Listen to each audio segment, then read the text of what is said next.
Nielsen 5 is a kind of change in direction in his career as a composer of symphonies.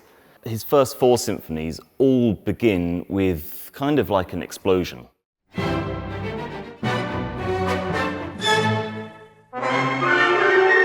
And then with the Fifth Symphony, you get a complete change of tack. So the Fifth Symphony, it just starts very, very quietly, just with the violas on their own, playing a kind of oscillating third between A and C.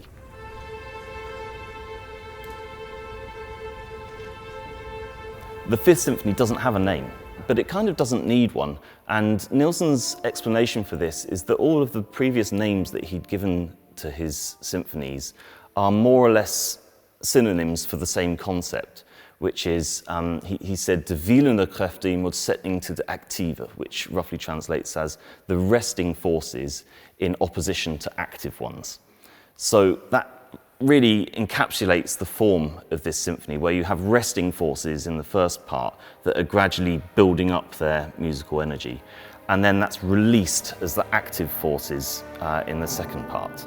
It's like static electricity building up over the course of maybe 20 minutes worth of music, and then it's all discharged into the second part of the symphony. If you start quietly, the process of charging the music with energy goes on for a long time. It starts piano and it dims down to 2 Ps. Nothing to do with the tonic key of the symphony either. The symphony is ostensibly in E flat major. So you've got a C and an A, which don't appear to have anything to do with E flat at all. So we're starting a long, long way from the actual tonal destination that the symphony achieves by the end. And it achieves it very, very emphatically as well. Looking a few bars ahead, the first instruments to join the violas are the bassoons, and they play a horn call.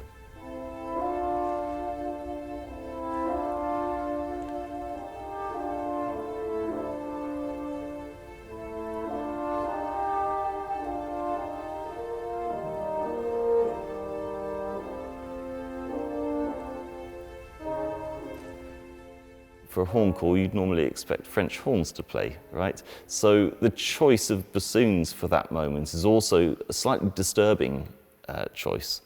No disrespect to bassoonists. So there's a sort of a feeling of dejection or apathy, perhaps. We have to bear in mind the historical context of this. It's just after the end of the First World War that this is being composed, when there was a great deal of reflection going on in European society. And this horn call idea is circulated around various pairs of instruments, but not ever in the same key.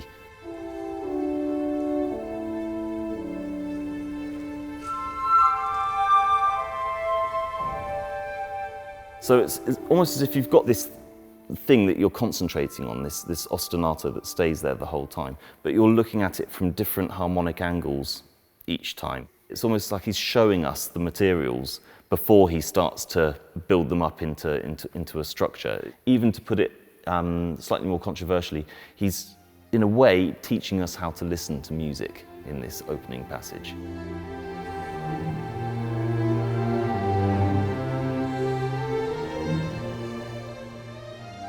Over the course of 20 minutes or so, there's this gradual layering up effect that's going on in the music until by the end of this movement, you've got 3 really important ideas that have been built up. The first one is an idea that comes from the viola ostinato. Every time something happens, the violas respond to it, and they have their ostinato, and then it has a break, a rupture in it, and then it returns to its resting kind of state.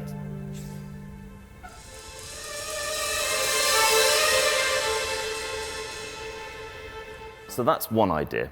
The second idea is it's kind of like a chorale tune, or I like to think of it as a noble theme, which is a kind of a thematic type in Nielsen's music. It's usually singable, and it's usually scored in the tenor register.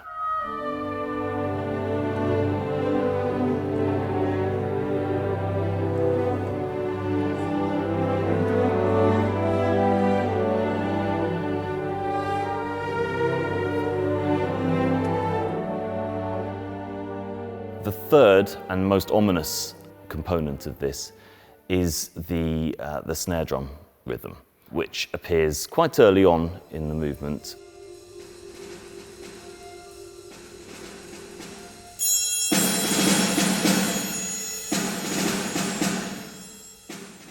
It goes away and then it returns again several times.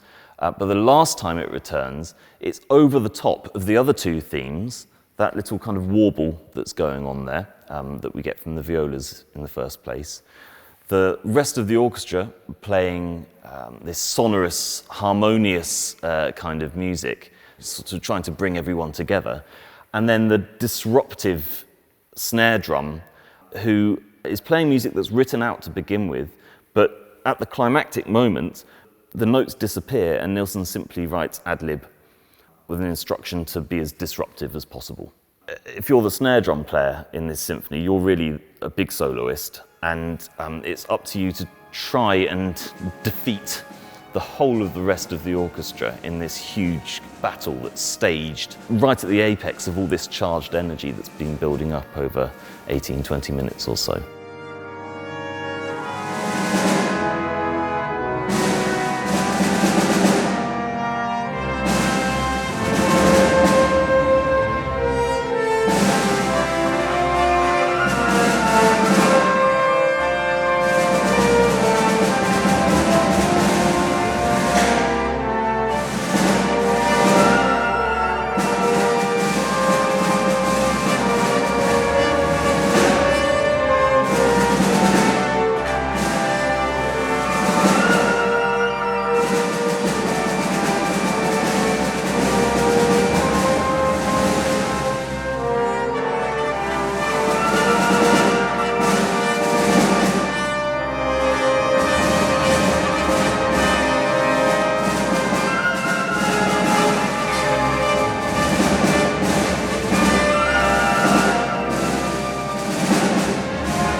Eventually, the harmonious music comes to a conclusion and the snare drum begins to subside.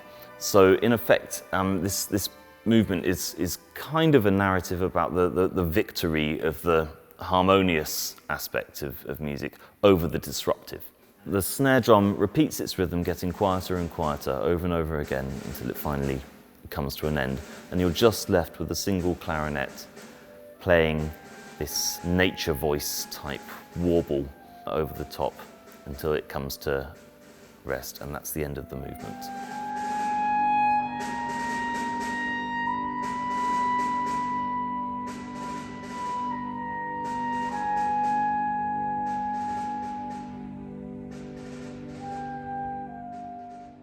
Then you're left with the indeterminate space between the two parts, and then the second part is unleashed.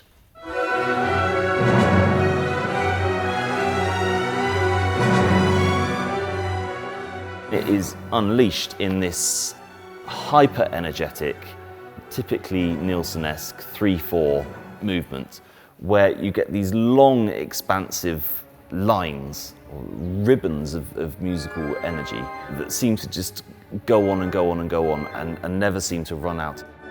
In this symphony, because we've stored it up so much, it can be maintained for a longer period of time. So you get these ribbons of musical energy, even to the point where Nielsen does something that perhaps is quite old-fashioned. He writes a fugue in the last movement of this symphony.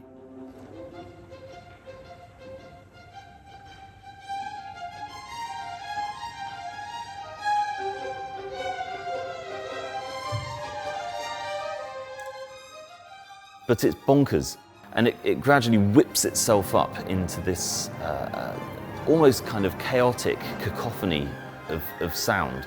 But the brilliant thing that Nielsen manages to do, after having whipped all this music up into something that sounds quite close to chaos sometimes, is that he untangles all of these threads that have been built up and channels them towards this E-flat major destination, which is reached really, really emphatically by the end of the movement. Nielsen uses a pedal on E flat. So this is a long note in the bass that's repeated over and over again with a kind of a culmination of the themes that we've heard in the movement so far. It's scored for the full orchestra with a full array of brass, and the timps take on a really dominant role here, just repeating that E flat over and over again right at the end.